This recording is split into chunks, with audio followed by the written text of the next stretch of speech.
Oh, yeah. Freak out. Yeah, I'm looking right into the video scope, And this is Macho Man, #1 Macho Man impersonator, past, present, future, yeah. And I'm here to tell you, you are watching 49er Minded with Bashar. Yeah, the cream of the crop. Dig it? 49er mind is it's not just a thought process, but a way of life. 49er minded. 49er minded. I can't shake it. It's 49er mind that I got.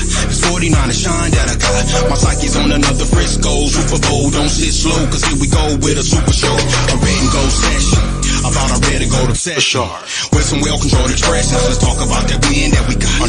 Who should have been in the spot? That's how they spin in the spot. Let's call that back, all that crack, all that strip, fumble sack. Or just dial it on up if you wanna talk smack. It don't matter what the story on, as long as the story aligns with a 49er mind. 49er minded. It's not just a thought process, 49er minded, but a way of life. For sure. 49er minded. Way of life. 49er minded.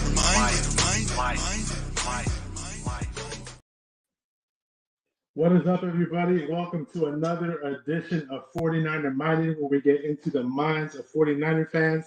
Happy to see a lot of people coming out today. Before I bring my guests, I just want to say what's up to a lot of people who came out already. We got David Sosa in the mix. David Sosa, what's up? Fazil, what's up, bro? How you doing? Raphael, how's it going, bro? Really appreciate it. My boy John V from the Locker Room Rant podcast on YouTube. Check out their YouTube channel. They do a lot of great things on there. Got Poppy Pablo, says, let's fucking go. Niner by nature is always here, man. I always love that guy.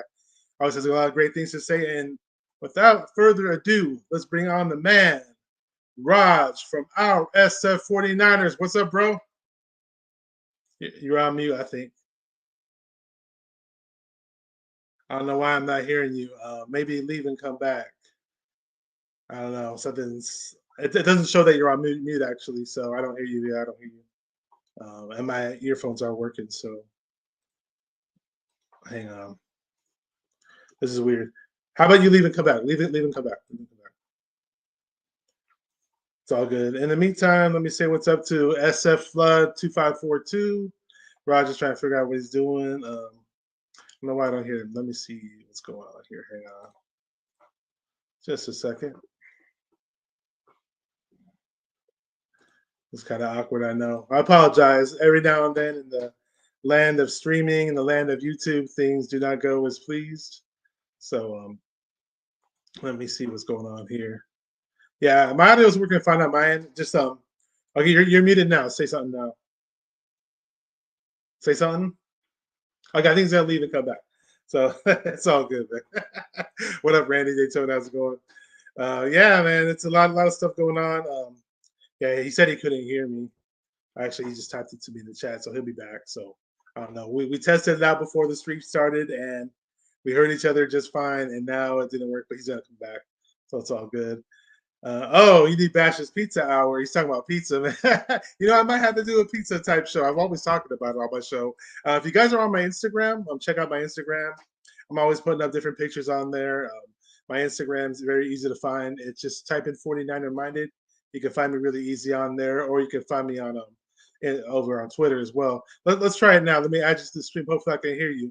All right, I can hear you now. Can you hear me? Okay. I hear you loud and clear. We're ready to go, bro. What's up, man? How you doing? I'm good, man. I was like, what's going on, man? Here, I thought I was lost in the Matrix, but I'm good, man. How you feel? I'm feeling good. I had a feeling you'd be fine. It does that sometimes. Sometimes you leave and come back, and everything comes back to normal.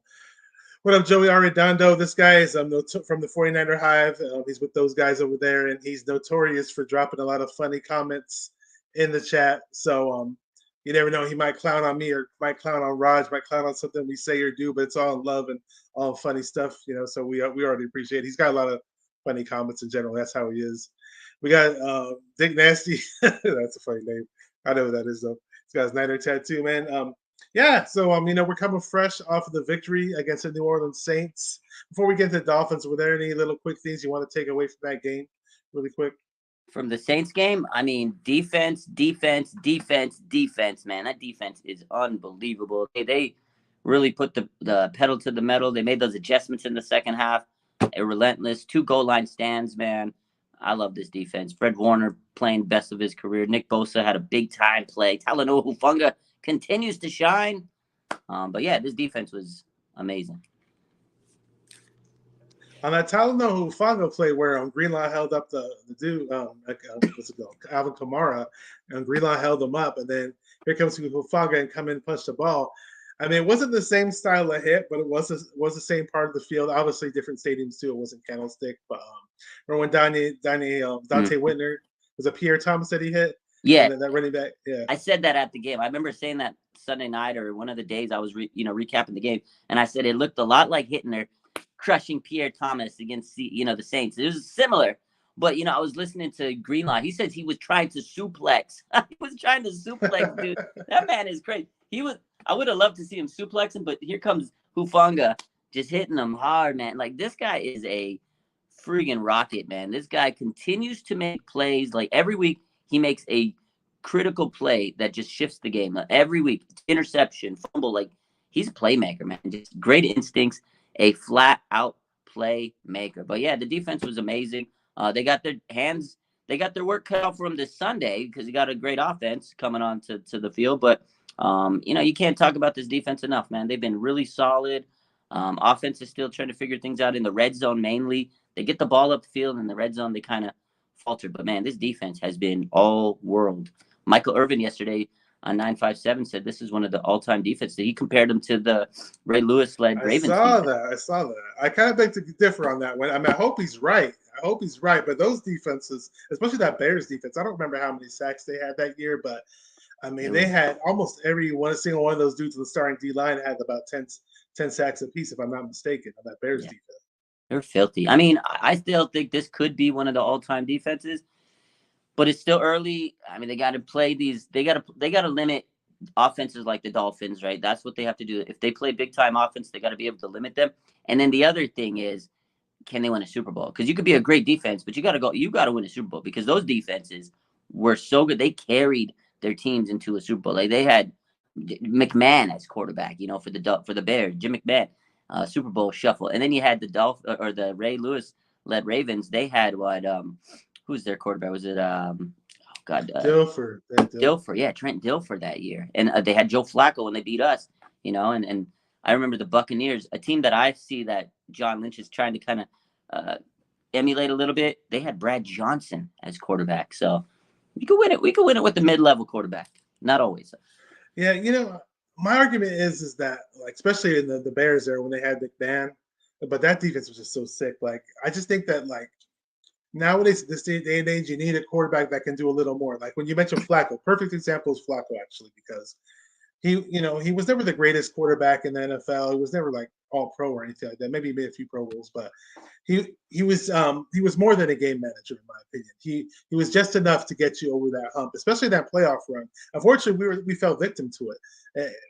I thought our defense could possibly stop him, but in that playoff run, Flacco played the best quarterback play of his life. And we just need a little something extra than what Dilfer gave when the Baltimore Ravens. I mean, can Jimmy give us that little extra? I don't know. We have the weapons. We have the weapons for it. That's it. No question.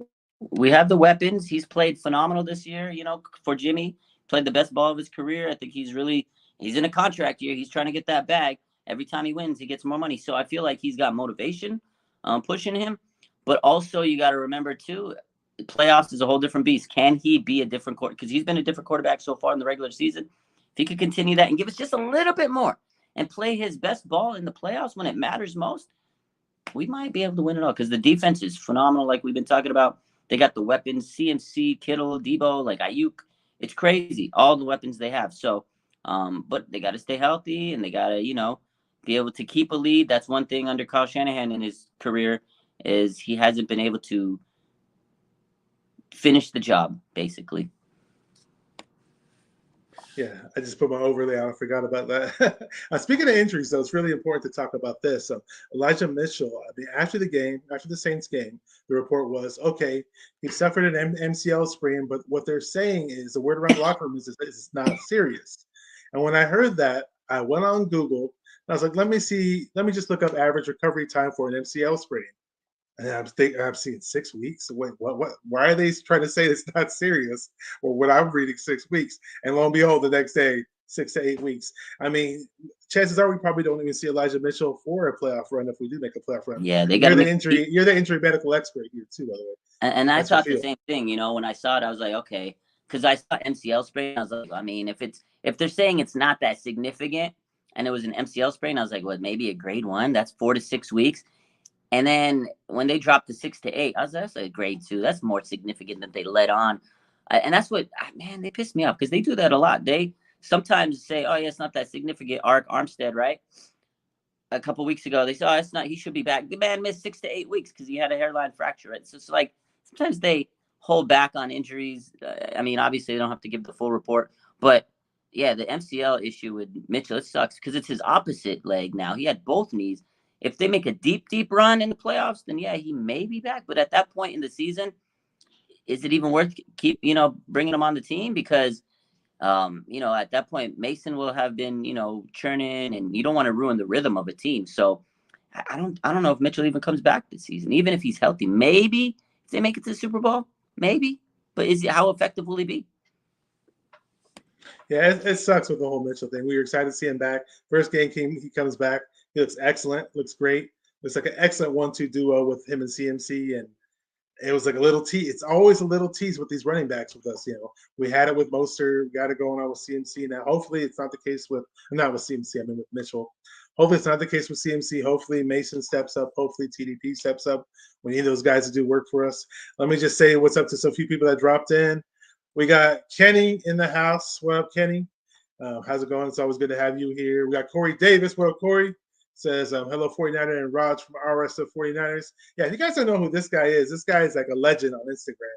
Probably has more followers than any 49er content creator out there in the land of the internet. So if you're not following this guy, check out the description box of my video. He actually has a YouTube channel as well. He's doing really excellent on his YouTube channel with his lives. He was actually live right before he came on here. So this guy's just all over the place. He's live on Instagram. He's live on YouTube. He's live on my channel.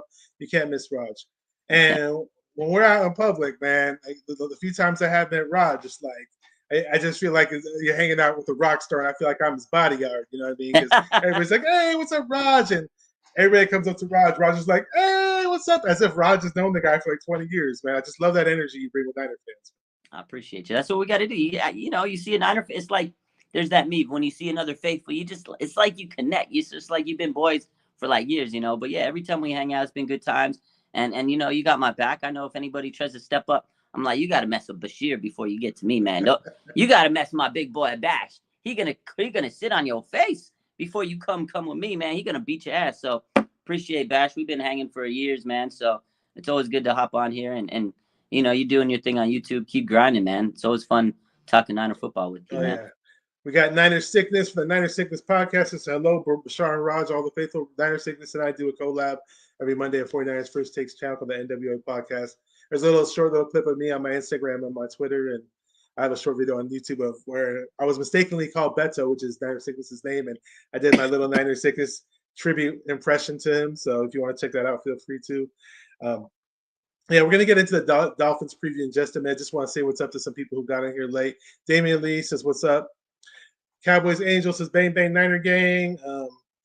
He asked if you're live on your channel, too. It's just live on here, actually. No, I ended my show to hop on Bash's show. That's what we do. We just, like he says, I'm always live, man. I'm always He's grinding. all over the place. We got Steve-O. She says, he's asking about D'Amico Ryans. We'll get into D'Amico Ryans later. I see your question, though. Eric Rodriguez, what's up, bro? Said Raj is a legend. Appreciate got Randy Daytona. Who else is up here?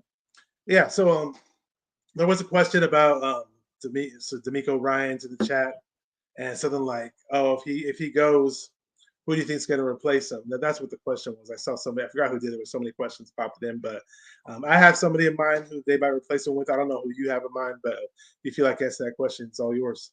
D'Amico Ryans, man.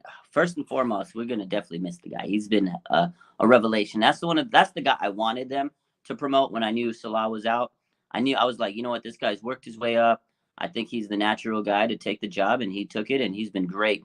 I think that Vic Fangio might be the guy they replace him with. He's been kind of hiding in the background. You know, he's been coming to training camp. He's been around the facility. I feel like Vic Fangio is the guy that, you know, him and John Lynch have some history back when Denver. Fangio has history with the Niners. Obviously, you know, he's been on the team. Him and Jed York probably left on good terms. So I think Vic Fangio might be the guy that they bring in to replace D'Amico. I think it'd be an easy replacement. So unless they offer Chris Kasurek the in-house job, because he's done a phenomenal job as a D-line coach, but that's up to him if he wants to take that upgrade in position. I think he does a great job as a D-line coach, and I think he wants to, if he's content at being there, cool. I feel that Vic Fangio might be the guy they replace with when he leaves. Yeah, I'm with you on that one, because they kept them throwing that out there that Fangio was showing up during, I think it was mini camps, definitely some training camps. And it's funny when you see pictures of Fangio walking around, I always think of Robert De Niro. Like, what was that movie where he was walking around following Barry Bonds? Oh, it wasn't Barry Bonds, it was Wesley Snipes. It was Wesley Snipes, but it was basically Wesley Snipes playing Barry Bonds without them saying it was Barry Bonds. But yeah, Fangio kind of cracks me up with that, man. I think Fangio's kind of taking it to you know, has a mentality of where I'm beyond being a head coach. I don't need to be a head coach anymore. It's not my thing. My passion is for being a defensive coordinator. That would be great if we could bring him back. The Kasurek thing does worry me. You said that, and I kind of cringe, because that means if we get Kasurek in there, and then he does a great job, a la Robert Saleh, a la D'Amico, and then he may possibly leave, and we keep losing these guys. And something tells me that Kasurek just has so much passion to coach a D-line that he would never, ever leave that position. That's kind of my vibe too. Like, and that's why I said if he wants to, because I feel like he's content being that D-line coach. Like, sometimes some people they fall in love with that job, and that's why I feel like unless he's like, let me take another step in my career and try to be better, he could very well be a DC. But you're right. Like, the Niners coaching, they always get poached. I mean, listen, man. Kyle Shanahan's coaching tree is deep. We already know. You know, McVay and LaFleur, they were part of the Washington teams back in the day when his dad, Mike Shanahan, was coach. And now we're playing against another guy that was part of the coaching staff this Sunday of the Dolphins, Mike McDaniel, Miami Mike. I mean, he was the offensive coordinator. He was the run game coordinator. He's done so much with the Niners. And now he's got his team. A lot of shiny weapons he went and grabbed this offseason. They had a lot of money, a lot of good draft picks, and he cashed in, man. And they got a great team. And he's really helped Tua develop, man. He's given this guy confidence. That's the one thing I love about McDaniel is, you know, everybody wrote out Tua. And there was the interview last week and all the documentaries talking about how he said he looked in the mirror and says, I thought I was trash because everybody was saying it. Like, mentally he was done. And McDaniel says, look, he sent him a 700 highlight clip of all his good plays. He calls him on the weekly. He FaceTimed the day he got the job. I remember that video that was viral. He's on the airplane and he's like, Tua, I can't wait to meet you. You're going to be great. And it's like, he never even met the guy. So McDaniel's going to be a challenge because he's the student. Kyle's the teacher. Chess match. These two guys want to go at it, man. Kyle wants to beat the student, right? Because he usually beats the protege. He's beaten McVay a lot, LaFleur a lot. Like, he usually beats his old coach or his old, understudy. Student, whatever. So this is going to be a big game for Kyle, but this is a lot for McDaniel because he wants to prove, because a lot of people this whole season have said, oh, McDaniel's the reason why the Niners struggle on offense this year. He wants to go out there and beat Shanahan and prove himself. Like, yo, yeah, he's the reason why our offense or their offense is not working. So it's going to be a fun matchup. Yes, sir. We got David McNew here. So what's up? Actually, I don't know if I shouted this dude out. 49er First Takes is in here. I don't know if I shouted him out earlier. I definitely got to say what's up to him. But if you're still in the chat, 49ers First Takes, what's up?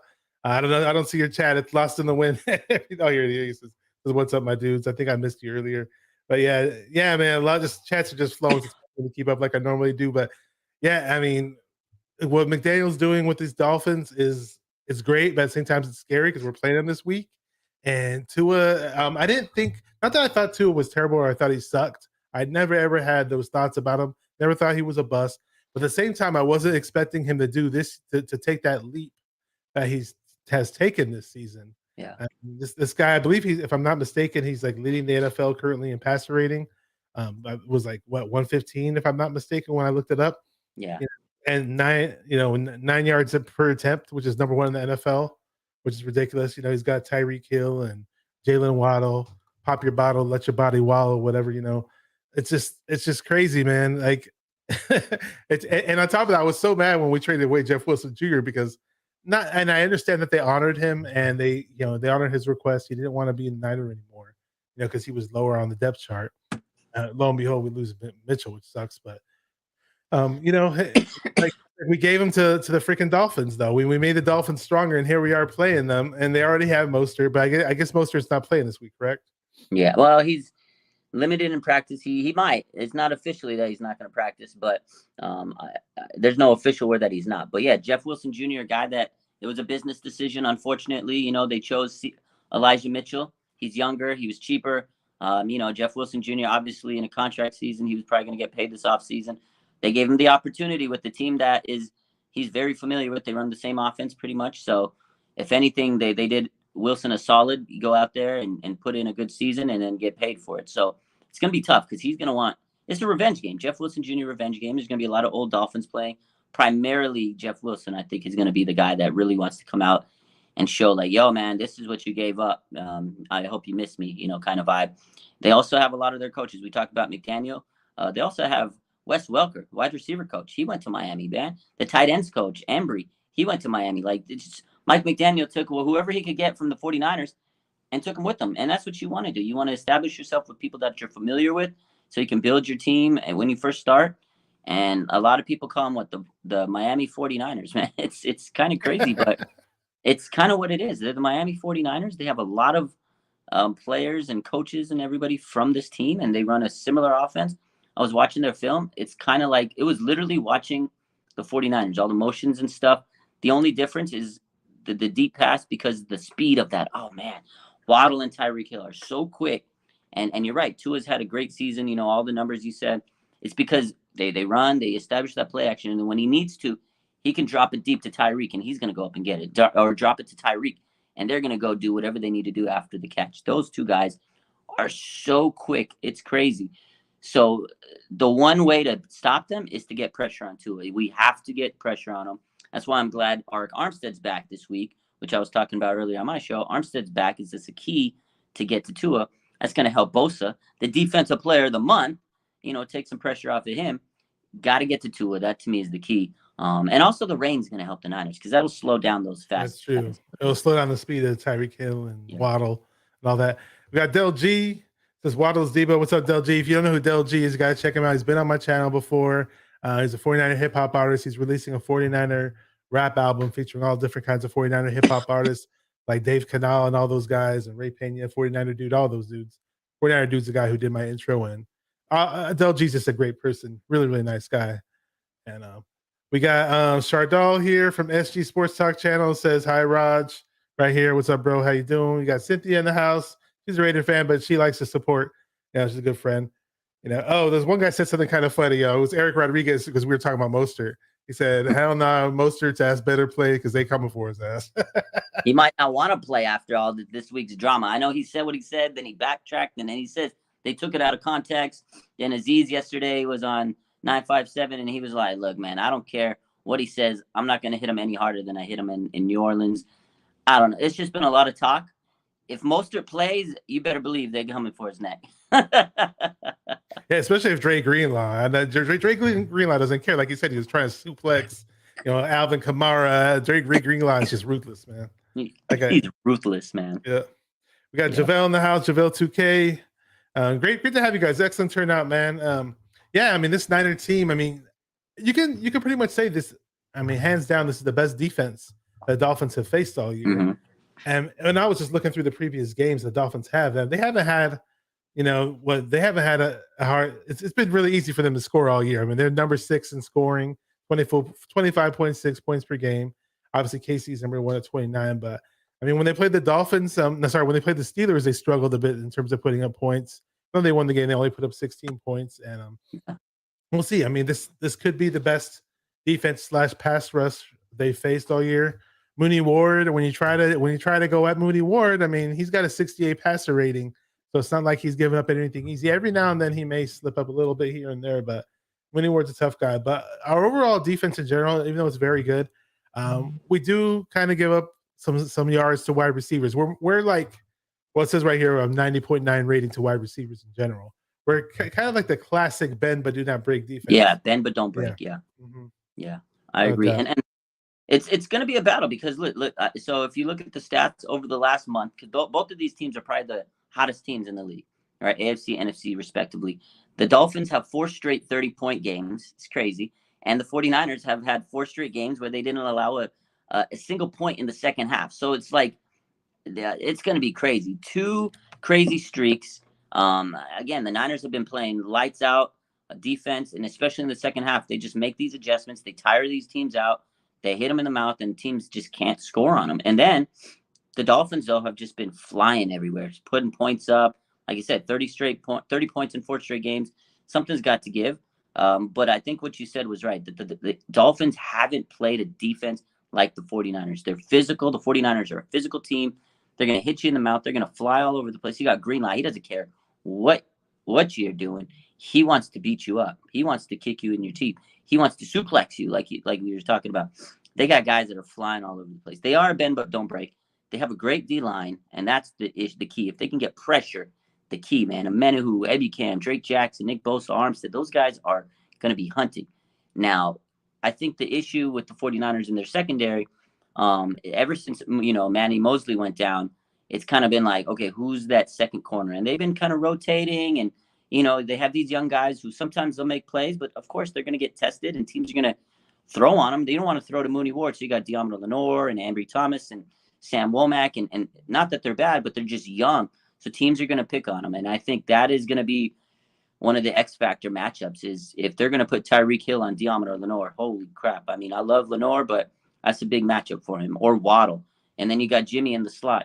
We talked about him on my show earlier today, and he was live last night on Instagram, and he was talking about how, he's playing out of position, trying to make the most of it. But they're going to target Jimmy Ward because he's not a nickel cornerback. He's a safety. So he doesn't have the speed maybe to cover a guy like Waddle or Tyreek. So it's gonna be tough. They're gonna definitely test that secondary. If Tua has time, they're gonna take deep shots, man. Yeah, I saw. We got Niner Gang podcast in the house. What up, Dion? How you doing, bro? Great guy. Niner Gang podcast. He always hops on Forever Faithful podcast and the 49ers Hive as well. Great dude. Says tells everybody to Debo that like button. Or Dre Green, that like button, Bosa, that like button, do whatever you got to do. Trent Williams, that like button. So we appreciate it. Kenny says hit that like, subscribe. Niner by Nature says Bash is Jordan Mason scheduled to play this Sunday. I'm pretty sure he is. I didn't hear anything that he wasn't going to play, and he looked pretty good towards in the fourth quarter of that Saints game. So we'll see. It looks like we almost had no choice, right? I mean, just him and TDP pretty much, other than CMC. Yeah, it's kind of like last year when Elijah Mitchell had to get thrown in there. First week of the season, Mostert comes out, and then by necessity, you got to throw the young buck in there, even if he's ready or not. So I think that's basically what's happening now with Mason. I'm excited for Mason, man. This is a guy I saw all preseason, and I was like, holy crap. I remember just sitting there, talking to my boy at training, and every day I was like, this guy's good. He's good. Every day I'm like, this guy's good, man. He's going to be a gem. And then preseason comes, and he had some nice plays here and there. And he's been waiting. He finally got his opportunity, and he did look good against the Saints. He runs hard. I think Mason's going to get a good little work Sunday against the Dolphins. They have to run him. You don't want to overwork CMC. He had the knee issue this week, so you don't want to overwork him.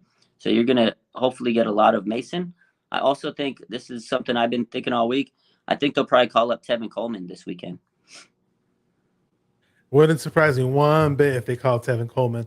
And so I'm getting a strange vibe from some 49er fans that they don't like Tevin Coleman. They don't want to see him. And I don't know. I liked what he did when we brought him back early on this season, and he looked like he could still run the outside zone. So I was pretty much okay with that.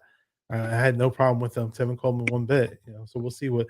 I'm not sure about TDP or Mason in terms of because I know Shanahan's really picky about this in terms of how they are when it comes to blitz pickups. Yeah. And one thing I do know as well is that in some recent games when Mitchell was healthy, that Mason was becoming activated over TDP. And a lot of people were kind of thinking that maybe he edged him out of the depth chart. But from what I was hearing is more so because Mason excels in special teams more so than TDP does. Yeah, I think that's the biggest issue is the special teams. If a guy, and that's the thing, because they're rookies, they're young. Like, how are they going to find their footing on a roster? Because Kyle doesn't always trust the rookies, right? But if you can carve a rollout or you can showcase yourself in practice. And Kyle's like, okay, I like that. Maybe you could play on special teams or whatever. And the more you kind of work, and you're going to get opportunities, very small times with very small opportunities with Kyle when you're a younger guy, a rookie. You have to make the most of those. And I think that's what Mason did over TDP. It was like last year, Trey Sermon versus Elijah Mitchell. Everybody expected Trey to be the guy because he was a 3rd-round pick. But Elijah Mitchell outworked him in practice training camp. He shined him out, and he carved a role ahead of Trey Sermon. The same thing I think is going on with TDP. And I think what you said too, blitz pickup. I feel like that's the reason maybe TDP is not getting his his opportunities out there. It's just there's small little things that you have to be able to do for Kyle Shanahan. He loves blocking, and because this offense is all built about blocking and getting into the second level. Like, look at Juwan Jennings. The reason he has become such an important player for this team and he gets used a lot is he doesn't care if he has to throw his body out there and block. Like, that's what Kyle wants as a receiver. You need to earn your respect and go out there and block. Brandon Ayuk learned that too, and I feel like that's what happens with this team. And they've said it. They go, you got to be able to be a willing blocker because they're all about yak. In order to get the yak, you need your guys to go out there and block and stuff like that. So that's the key. You got to do the small things. Yeah, I actually watched TDP's highlights in college, and there's draft day tapes, and because I was really curious about him, because I watched a little bit. This is during the season, that is, because I kind of forgot what he was about because we haven't seen him recently, and I compared to some of the stuff he did in preseason. He was doing a lot of the same things, so I do see TDP is just fierce at times. I mean, he does not go down easy. He likes to hurt people when he runs the ball. I mean, I am excited to see him if he does get any run, without a doubt. There's a funny comment about Tua Tagovailoa. SC Sports Talk Channel. I can't even say it without laughing. Tua Tagovailoa can kiss Jimmy's ass because he will suck against the Niners. I hope he sucks against us. I mean, this arguably is the best defense. You can say this is the best defense they play. I said it earlier. We got Bosa in the mix. And Bosa's got 11.5 sacks a game. Defensive Player of the Month. I've been a big Drake Jackson guy. He's not getting the big sack numbers like I want him to. I predicted 10 sacks for him this year. I was way off on that prediction, but he has showed that he can definitely contribute. And Ebukam's been out, and Ebukam's coming back now. Every now and then we see Talanoa Hufanga on the blitz. I mean, I don't know how Tua's going to react to this defense. That's what I'm saying, man. This defense is hard-nosed. They can hit you hard. They don't even have to blitz to get pressure. That's why they're so good. Like when they do blitz, it's crazy because it's like, oh my God, now we got Fred Warner coming at me. We got Hufanga coming at me, But normally they don't even blitz. They don't even send that many people, It's just a 4-line front, and they come at you, man, because they're all so good at getting leverage. And that's Chris Kasurik, man. That D-line is lethal. And I know you talked about Drake Jackson, young buck. He gets his opportunities here and there. Again, rookies, they got to earn their keep, especially, in this team, And I think Drake, when he's had his opportunities, he's done really well. Definitely going to be a great player during his career with the Niners. They got Chris Kasurik. I think he's going to mold him very well. He's still young. He's still figuring it out. But I like what I've seen out of him. And Ebukam and, man, Charles Omenihu, that guy's been underrated. Those two guys. I heard Omenihu was looking amazing on film. I don't notice it during the games, but I heard shout out to Jordan Elliott. Jordan Elliott has been mentioning it a lot. Yeah. And we might have a gift this Sunday. I mean, I'm not saying guarantees anything, but Teron Armstead, their left tackle, is ruled out of the game, right? From Austin Jackson, their right tackle. Austin Jackson's most likely not going to play, but Teron Armstead yesterday, actually, Mike McDaniel reported that he hasn't ruled out Armstead, and he's trying to get himself ready to play Sunday. He was going to try to play through injury. Armstead's a notorious guy. He's played through injuries before. He's got a pec injury. They thought torn pec, right? Surgery. Yeah, torn pec. He doesn't need surgery. This man I don't know what he's doing. He must be putting super glue or something, but he's getting himself rolling, and he wants to play Sunday. But whether he plays or not, they're going to be at a disadvantage because if he plays, he's playing through a bad injury. If he doesn't play, that's a Pro Bowl left tackle that you're missing, and Nick Bosa is going to eat a lot on Sunday. So I don't know, man. If I'm Teron Armstead, I would just say, I got a torn pec. I don't need to play against Bosa. But he's a tough guy. Yeah, I mean, that position more so than any other position on the field, in my opinion, that whole torn pec injuries, it's just more vital. You're always pressing with your hands and arms and all that. So I don't know how he's going to, especially against Bosa. I don't know, man. Good luck trying to play with that injury. Hey, you know what? If he wants to play, more power to him. Bosa might rip his arm off he might actually rip his chest off and his pec's gonna be on the floor. Like he might just take his anatomy off of him. It's gonna be crazy. I would be a little scared going up against Nick Bosa. I'd say, you know what? Could I go on the right side? Yeah, they'll play a bit right tackle instead. Well, they just moved Bosa over there, right? They just move Bosa flip flops. Yeah. We were talking about TDP, not TDP, Drake Jackson earlier, USC product. Kenny said he's knocked down some passes. I've definitely seen him in key situations knock some passes down, and I've seen him come really close actually to get the sack. He'll cause some pressures on some nice big defensive plays as well. So yeah, there's some other things that are going on. Oh yeah, that's right. This is what I want to bring up in terms of our pass rush and everything else. When Armstead left the game against the Texans, Tua was sacked 4 times, and so that's pretty alarming. With him out of the lineup, that O-line obviously isn't the same. So we'll see how that plays out. Yes, sir. Like I said, most of them might be feasting. Might be feasting. I wouldn't be surprised if he does. I really, really wouldn't. I'm not sure. I think he grew up in the Florida area, if I'm not mistaken, or his family lives out there. I know his dad played for the Dolphins, right? Yeah, his dad was a bust on the Dolphins. Well, because he got hurt a lot. He got injured, but he was on the Dolphins for like 3 years in the late 80s. He played on the Dolphins, and he lives out in Fort Lauderdale. He trains out there. He's a Florida boy. There you go. Without a doubt. So let's go back to really quick something I mentioned earlier. We're talking about the run game, and the Dolphins actually they have an okay run defense. It's not like they're some sorry defense, that sucks. I mean, they're about 9th in the league at stopping the run but it's weird though, because I pulled up some reports, and on 2 reports from NFL.com, I saw 4.5 per carry in terms of average of what they give up per rush, and that's pretty good actually. Oh, it was only one. There was 2 different websites that said that, and then one video from NFL YouTube channel said they only give up 3.7 yards per rush. But I saw it, on stat. I read the stats and the numbers. It looks like it's 4.5 per rush. So hopefully we can try to get some big runs. I'd love to see this offense, get the outside zone running attack going with CMC some way somehow, pound up TDP, and Jordan Mason in the middle. A stat that really jumped out at me in terms of their defense, though, they are one thing is that they don't have much of a pass rush. They're like 18th in the league in sacks. So I know they just got Bradley Chubb, but from what I'm hearing, Bradley Chubb isn't really what he was expected to be, over in with the Broncos. And the Dolphins themselves actually give up a lot of yards to tight ends. They have a 125 passer rating whenever tight ends are involved against their defense this year. So hopefully we can try to get Kittle some run, get him some burn. Yeah, no, and that's the thing. The Dolphins defense has been their Achilles.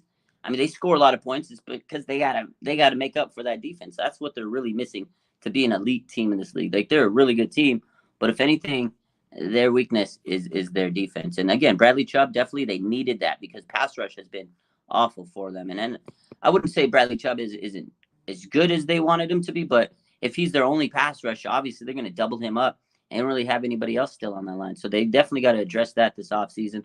And yeah, their linebackers, like I was talking about earlier on my show, their linebackers are pretty middle of the road, and that's great for George Kittle. And again, that's an X factor. I think the Niners need to get George Kittle open and ready and working in this game. With the rain coming in, the run game definitely going to be a big factor. So I think the Niners should be able to run all over them, man, and establish their ball control the clock. And I think if they can run the ball, it's going to be a long day for Miami, because when the Niners run the ball on you, they're going to tire you out.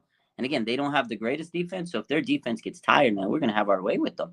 And that's the way it's got to be. Exactly. Run the ball, because you want to keep that Miami offense off the field. They got a dynamic offense. Keep them off the field. You don't want Tyreek to beat you. Keep him on the bench. That way he won't beat you. Run the ball. And the ironic thing is about our run defense, we are best in the league in terms of giving up the least rushing yards. I'm not sure what the exact number was, but we are kind of weak in the run game when, for example, like it's 3rd and 1. Mm-hmm. Yeah, like 4th and 1. Yeah. It's ironic. It's very ironic because we're great stopping the run except for those little tiny short yard situations. So hopefully we can keep them out of the situations. But then again, with Armstead coming back in the mix, hopefully that helps them circumvent that. Yeah. That's gonna be very interesting to see. I mean, and Givens and Ridgeway in general have been doing a great job. I just wish we had that hulking, overbearing, big, huge, fat guy to plug up the middle. Our D tackles are more athletic looking D tackles, more so. Yeah, so it's gonna be very interesting in that respect. So I think we do got some questions coming up. John V from the Locker Room Rant podcast has been a lot of my pregame shows. Great guest of mine over out in Ohio. Says, Raj, how do you feel? So how do you see Kyle out coach or catch McDaniel sleeping on a few series? Yeah, you think he's gonna out coach him at all, or? I feel like that's the thing, because everybody expects McDaniel to come in and teach Shanahan a lesson. But again, historically, Kyle Shanahan has had the upper hand on his students, his proteges, whatever you want to call it. And he's pretty much owned McVay. I know he lost the NFC Championship game last year. LaFleur, he usually walks around circles around the guy. I think that Shanahan's going to be prepared, and he's going to know how to beat, McDaniel. Again, McDaniel's got a lot to prove. He's going to want to come in and show his worth and say, look, I'm the guy that made this offense, because that's what everybody thinks. But I do see that Kyle might outcoach him, and that's going to be the X factor, is who can outcoach who on this game. And I think Kyle might be in his bag. I feel like he has to reach down in his bag to beat McDaniel. You know what? I think there's going to be some trick plays on both sides of the ball, but whoever can make their trick plays stick. I think both teams are going to try it. They're both going to try the kitchen sink, but I think Kyle's going to be able to execute his trick plays better. If they want to win, I think that's going to be what it comes down to, man. This is going to be it literally, I've said this all week, it's going to be a chess match, man. It's literally going to be two nerds sitting there playing chess. That's it. And it's going to be who can get the upper hand. I think Kyle can do it. I just picture both of these guys not getting much for sleep this week either. Just like sitting at their computers and looking at doing whatever they got to do to outsmart each other. It's gonna be very, very interesting. I mean, I could just picture Kyle being in his bag this week, and a lot of people get mad at Kyle during the season. I noticed it a lot, where a lot of the criticisms I see is that, Kyle isn't aggressive enough. He's not going for it on fourth down in certain situations. What's your assessment of that? What was the question one more time? In general, like just the way people get mad in terms of when they watch the games, it seems like we have certain fourth and short type situations. We are punting the ball, or we're kicking a field goal and we're not going for it. We went for it last week, actually, but it was a really stupid play call that they ran. And then Jimmy tried to run it in and they got tackled at the 1 yard line or something. Yeah, I mean, sometimes people are saying that he's not aggressive is what they're saying. I agree. I think sometimes he's not, and I just think he overthinks himself. We know he's got that ego. We know Kyle thinks highly of himself. I feel that sometimes he just overthinks things. His offense is very complicated, so I think he makes it too complicated sometimes. And I feel like, I don't know, man. I do feel that sometimes he just lacks that aggressiveness. Overall, the last couple of weeks, I feel like he's been a little bit more aggressive. They've been able to make those adjustments, and he's learning. But traditionally, historically, Kyle, that's been the issue with him, is he hasn't been able to shut out a game when he had a big lead, the Super Bowls and all that stuff. And that goes down to his aggressiveness. And I could see that 100% being an issue. And then again, sometimes he just makes these weird play calls that you're scratching your head like, what? And again, I think it's just him overthinking it sometimes. He just needs to keep it simple sometimes. Yeah, I totally got you on that. We got a question in the chat from SF Flood 2542, says 2019 defense versus this year's defense. Who wins? Who do you think, Raj?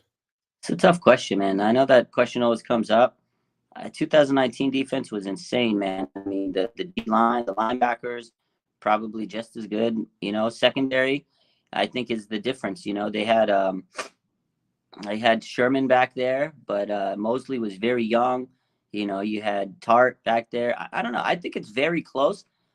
Nick Bosa was a rookie of the year that year, but now Nick Bosa is even better. He's like a superstar now. So it's so close, man. Hufunga's a difference maker on this defense. If we still had Mosley and he wasn't hurt, I would take this team defense in a heartbeat. So it's close. I'll give this year's defense the edge. It's close, though. It is very close, and I totally agree. Mosley was having himself a season, and I myself always thought Mosley was pretty mid. Not that I ragged on him, said he sucked, but I just was never really that impressed with him. But towards the end of last year, and then this year, I really started to see it. It sucked because he was having a great game against Carolina Panthers in front of his relatives, and even had a pick six that game. And had a great play where he knocked the ball down, lands wrong, and next thing you know, boom, out for the season. Like we have terrible, unfortunate luck when it comes to things like that. We got Gina from the Rep in the Bay. She has her own podcast, YouTube channel. Check her out. Been a guest on there before. Says, "What's up, guys? Hey, Bashar, how you doing, Gina? Great to have you on here." Let's see. What's this guy got another question for this? This guy says, "Someone else than Jimmy throwing a touchdown this week." We don't know, man. We don't know what Kyle's doing, but who knows? I mean, maybe I told you, CMC.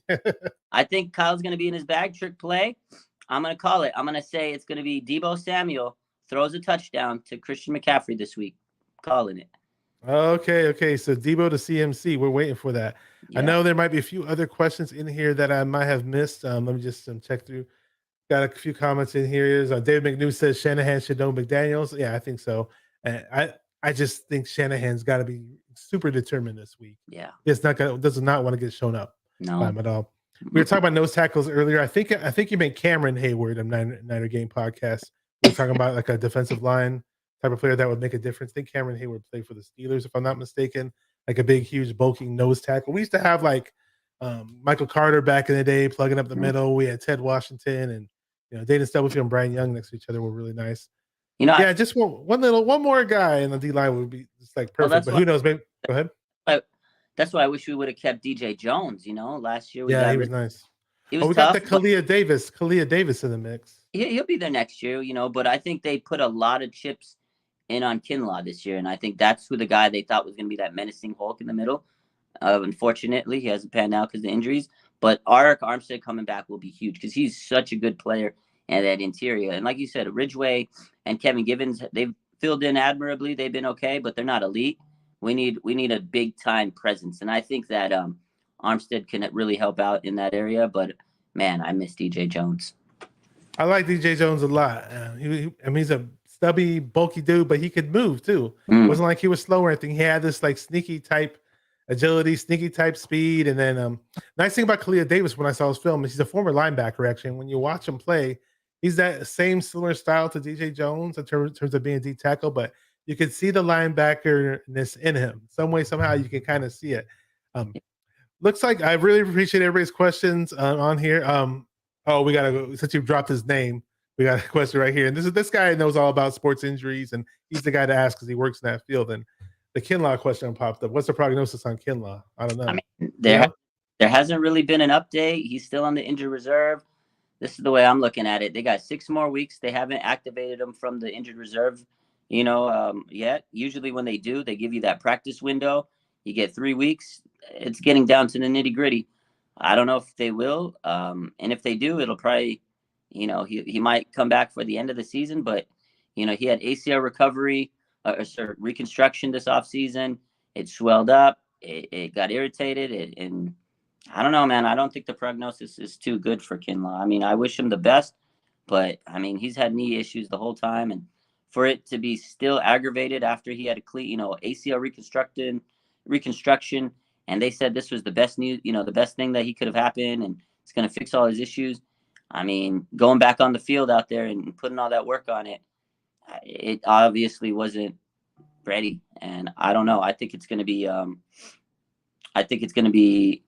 a long road for him to come back. I think they're going to try to give him one more opportunity because obviously they drafted him the top 15 pick. They don't want to look like idiots, and people are already saying, it was the worst pick, but they'll give him one more chance. They're going to try everything in their power to do it. So I hope the best for Kinlaw, but I'd be shocked if he steps back on the field this year. I really do. Niner Gang, Dion for Niner Gang podcast says it's simple. Kinlaw is done for the season. I have no faith he's coming back. Yeah, it's hard. It's really hard to stick your neck out for Kinlaw at this point in time. It sucks. And I mentioned that we need that big, strong guy in the middle. He would have been the guy that fit the bill. Yeah. He was the guy. But so a lot of 49er fans, it's kind of unfortunately, and I truly mean this. I was hoping for him. I was rooting for him, but it just seems like he's an afterthought. And part of me feels like I see a guy like Jordan Davis on the Philadelphia Eagles. I'm like, oh man, I wish we had him over. I know, man. I'm like, this guy is just. I love the huge. Guy. He runs a 4.8 40. He's. I mean, he doesn't really have the big numbers in terms of sacks, but he's wreaking havoc out there. Yeah, it's unfortunate. I feel bad for the guy, and I've said this before. I feel like Kinlaw is like the Greg Oden of the NFL. He's like that guy that, he had all these knee issues and he couldn't live up to his potential. and it sucks. But I feel like you're right. The writing's on the wall. I don't know if I would be very, very surprised if he comes back this season. Yeah. Randy asked a question, and he says, does anyone even look at Miami's schedule or who they played and how much they beat teams by? I definitely did that before the show started. And for the most part, this team has been putting up points. I don't see, and I mentioned it earlier when they played the Steelers, only put up 16 points. But even when they played a good defense like the Bears, I forgot how many points it was, but it was over 30 points. And the Bears scored 32 points. The Dolphins still won. I think the Dolphins had 38. So now to hear that the Bears scored 32 on them helps me think that, okay, we could probably put up even more points or put up some points on them too. They're not really that great defensively. What do you think? I mean, yeah, they haven't beat the best teams of all. I mean, obviously they beat some teams that they should be spanking, but at the same time, you look at the Niners schedule, people say the same thing. Oh, well, they haven't played an elite offense. So it goes two ways. I mean, at the end of the day, you got your schedule. You don't make it. You just got to play it, and you got to do the best you can, because the Dolphins have had some quality wins this year. I know they beat the Ravens. They beat the Bills. They've had some good wins this year. But obviously in this 4-game win streak where they have 30 points or more, I mean, it hasn't been against elite teams or whatever the case is, but it's not like the Niners have beat elite teams and they've been shutting them out in the second half. So regardless, you still have to go out there and play. You're playing against NFL talent. I don't care if it's a bad team, whatever. You're still playing against really good players, best players in the world. So to get 30 points in a game, to get shutouts in the second half, whatever that both of these teams are doing, you still have to play at a very high level. So regardless, I think both teams have just been playing out of their mind. Again, they're the two hottest teams in the league right now. I wish this would have been flexed to Sunday Night Football. That would have been nice. That would have been really, really nice. Or maybe to Thursday Night Football, at least to give Thursday Night Football a watchable game. A fun game to watch. Gina says, I was on a show last night. Some guy said the Finns got scraped by the Jets. I said, the Jets, get the F out of here. Yeah, so that game was 40-17. Keep in mind that the quarterback for the Dolphins in that game was Skylar Thompson. So I'm not going to put much weight into that game. Not taking anything away from the Jets, because they've been with Robert Saleh in the mix over in the Jets with the Jets. They're doing a great job, but I'm not going to take the Dolphins lightly because of that huge loss to the Jets either. Yeah, Jets have been good. Salah's been balling, and you're right. When there was a stretch where Tua didn't play and they struggled, but ever since he's come back, they're undefeated. He's got 10 touchdowns, no interceptions. They've been balling, man. I mean, Dolphins, ever since they got Tua back, there's some crazy stats. There's some Jimmy stats. Like I think in his last 16 games, he's 14-2 or something like that. He's got a lot. He's just like Jimmy. He wins a lot of games, and then people are gonna sit there and say, "Oh well, these guys they get carried by da da da da." They both win a lot of games. Bottom line, they're very similar to each other. Tua and Jimmy, man, there's a lot of similarities there. Both quarterbacks that people think that are mid. They win games despite of their limitations. Both guys are guys that aren't thought of throwing the ball down the field. They both have injury history. They both get the ball out pretty quickly, and they both have a winning record. I think there's a very lot of similarities between those two guys. Okay, so we're going to wrap down to the end of the show. Before we do that, go ahead, people in the chat, drop your score predictions. I'm going to give my score prediction. Raj, what's your score prediction for this crazy game that we have headed? Man, I've been waiting all week. I've been thinking about this one. It's going to be tough. I think the rain is going to be a big factor, and it's not going to be as high scoring as we all think, but I think it's going to be a semi shootout. I think it's going to be 27-24 Niners. I think it's going to be a close, scrappy game. It's going to be a semi shootout. I don't think it clears 30 because I think the rain will be a factor. It's going to be a lot of running, but I think 27-24 Niners. Okay, you're a little closer than I have. I did a prediction on a podcast not too long ago, and I had to stick with what I said. I'm not going to flip flop, and once I make my prediction, I set it in stone. That's how I am. Dion says yours is closer than mine, by the way. Dion says 28-25 Dolphins win. Okay. Whoa, that's from a Niner fan. But hey, we can't win them all, right? So hopefully we win. But I'm sure he wants us to win. Yeah. But hey, he's having some doubts. I can't blame him from time to time. Raphael, what's up? He says 31-28. Wow. Okay, so my prediction is 28-17. Part of me finds flaws in this Miami defense. That's why. Yeah. I find some flaws in this Miami defense. Hopefully, Shanahan finds the flaws in their defense. Like I was saying, they're not good at all when it comes to stopping tight ends. We need to capitalize on that. So get all these weapons involved, have a bounce back game. We have a game where the offense was criticized and whiffed on a lot of opportunities and should have put up more points. And something tells me Shanahan's going to be more fired up to put more points in the defense. With all the media hype behind this game, the defense wants to make a statement, and hopefully we see a pick six from Hufanga or Warner or somebody, man. Mooney Ward, maybe somebody. It'd be really nice to see that. Yeah, I hope so too. I hope this defense makes a big statement. I want them to make a big statement because everybody keeps saying, "Oh well, Niners haven't played anybody. Look what happened. What they did when they played the Chiefs." I do hope it's like a lower scoring game. Obviously, though, I did say 27-24. But I hope it's a lot lower scoring than that for the Niners defense. Again, if they can get pressure on Tua, they might make him have his worst game of his season. They might dominate this guy. But you know what? The Niners have to play consistent. You can't make mistakes because once they start shooting themselves in the foot, we know where it goes. Raphael said it best. Niners must play disciplined football. This is a great prediction right here from Chardal. She Sports Talks channel 80-0 Niners. That Jerry Rice and the goose egg. I'll take it. Let's go. Go, baby. We got Sentinel popping in a little late. Says we are winning this game. I sure hope so. Sick of all the pundits counting us out. Yes. I just want to say thank you to Raj from Oursf49ers. If you guys do not follow him on social media, this is your opportunity. Click the description box of this video. Follow him on Instagram. Subscribe to his YouTube channel, guys. His new YouTube channel came out a few months back. Hit up that YouTube channel. I've been on there before. I've been on there before, and I'd like to be on again in the future, possibly. We'll see what's up with that. It's always great. He's always collabs with a lot of great people like Smitty, who I've had on the show, and he's got a lot of great people that he collabs with. Really, really appreciate watching Raj on Instagram and on YouTube, wherever. I want to say thank you to everybody in the chat. We got Raphael saying like and subscribe, everyone. Really, really appreciate it. Only 50% of my viewers are actually subscribed to me. It's kind of funny how YouTube works like that. Some people just click on a YouTube video or will just look somebody up, and then they just look them up, but they're not actually subscribed to them. So always help subscribe to the people that you follow, people you support. Shout out to everybody in the chat, though. You guys have been awesome. You guys have been great. If I didn't read whatever you put out there, the chats kind of get flooded more often than not, but I try my best, and we always try to do what we can in the flow of conversation. David New last thing says, as long as Jimmy doesn't screw up, we will win. Yep. Great point. That's part of it. That's definitely part of the equation. Hopefully we make Tua screw up. Yep. And Raj, go ahead. The floor is yours before we wrap this up and call it a night. Yeah, let's hope we make Tua screw up and Jimmy doesn't screw up. Let's hope he continues to stay consistent. I appreciate you for having me on here, man. I love all the kind words. You're always welcome. Hit me up, man. You're always welcome on the show. I'm always looking for people to hop on the show every day. So hit me up if you got time. Drop in. We'll do a show every week, whatever the case is. You know the vibes. I just like to talk Niner football. If you're not following me, Instagram, Facebook, Twitter, YouTube, I don't know, everything. Discord, we got it all, man. Oursf49ers. We a brand out here.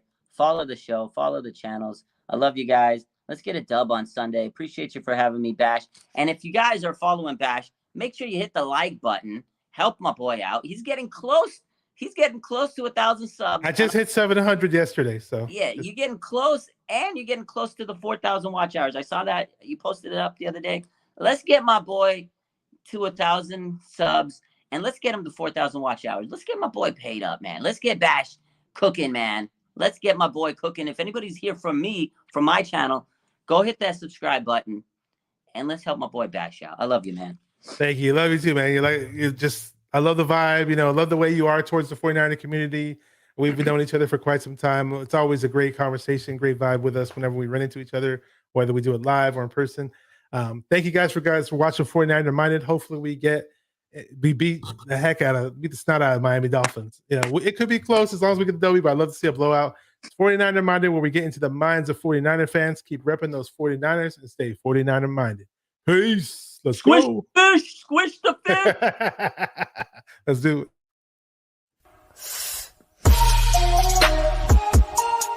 Come on, 49er fans, let's get it. Because it's 49er mind. We gotta do this one time for the Empire. It's 49er mind.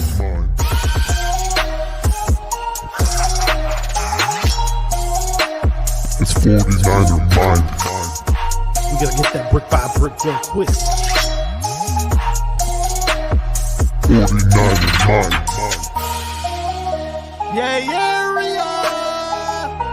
Yo, we can't listen to them haters, man. 49er We from the Bay. mind. We them San Francisco 49ers. 49er mind. We got that red and gold blood inside us. 49er mind.